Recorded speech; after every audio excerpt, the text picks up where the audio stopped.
ایک ایسی قوم جس پر اللہ تعالیٰ نے اپنا دردناک عذاب نازل فرمایا اور اس قوم کے تمام لوگوں کو بندر بنا دیا۔ اس قوم کے لوگ کون سا ایسا گناہ کرتے تھے جس پر اللہ تعالیٰ نے ان پر ایسا دردناک عذاب نازل فرمایا، اور یہ لوگ بندر بننے کے بعد کتنی دیر تک زندہ رہے اور پھر ان کو کس قدر دردناک موت آئی۔ جب یہ لوگ بندر بن گئے تو یہ لوگ اپنے عزیز و اقارب کو دیکھ کر کیا کچھ کہتے تھے۔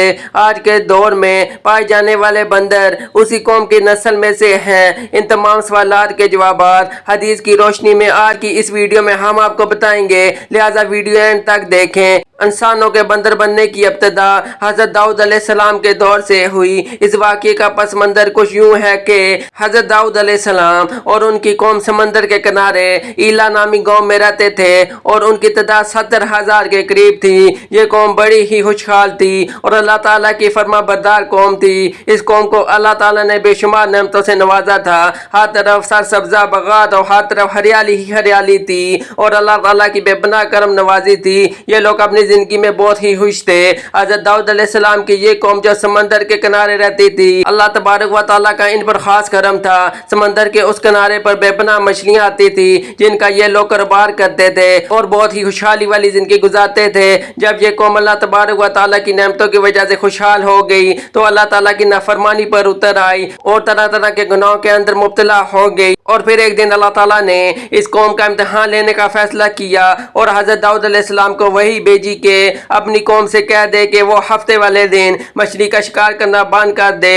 اس طرح اللہ تعالیٰ نے حضرت داؤد علیہ السلام کی قوم پر ہفتے والے دن مچھلیوں کا شکار حرام فرما دیا اور پھر یہاں سے اس قوم کی بربادی شروع ہو گئی۔ حضرت داؤد علیہ السلام نے اپنی قوم کو بتایا کہ اللہ تعالیٰ نے ہفتے والے دن مچھلیوں کا شکار کو حرام کرا دیا ہے، تو وہ لوگ بہت زیادہ پریشان ہو گئے اور ساتھ جوڑ کر بیٹھ گئے، کیونکہ ہفتے کا دن ہی وہی دن تھا جس میں مچھلیاں زیادہ مقدار میں آتی تھیں اور خود کنارے پر آ جاتی تھیں، اور باقی دن ایسے تھے کہ بہت کام نہ ہونے کے برابر مچھلیاں پکڑی جاتی تھی۔ اس قوم کا گزر بسر مچھلیوں کی شکار پر تھا۔ اسی وجہ سے اللہ تعالیٰ کا یہ حکم سن کر یہ قوم پریشان ہو گئی۔ یہ نہیں جانتے تھے کہ اللہ تعالیٰ کی طرف سے یہ ایک آزمائش ہے۔ پھر ایک دن شیطان نے ان کو وسوسہ ڈالا کہ سمندر سے نالیاں نکال کر خشکی میں بڑے بڑے حوض نکالے جائیں۔ جب ہفتے والے دن مچھلیاں آئیں گی تو نالیوں سے ہو کر ان بڑے بڑے حوضوں میں آ جائیں گی، پھر اس طرح سے ان نالیوں کے منہ بند کر دیے جائیں اور پھر اگلے ہی دن یعنی اتوار والے دن ان کو پکڑ لیا جائے۔ شیطان نے اس قوم کے لوگوں کو ورگلایا کہ اس طرح ہم ہفتے والے دن شکار سے بھی بچ جائیں گے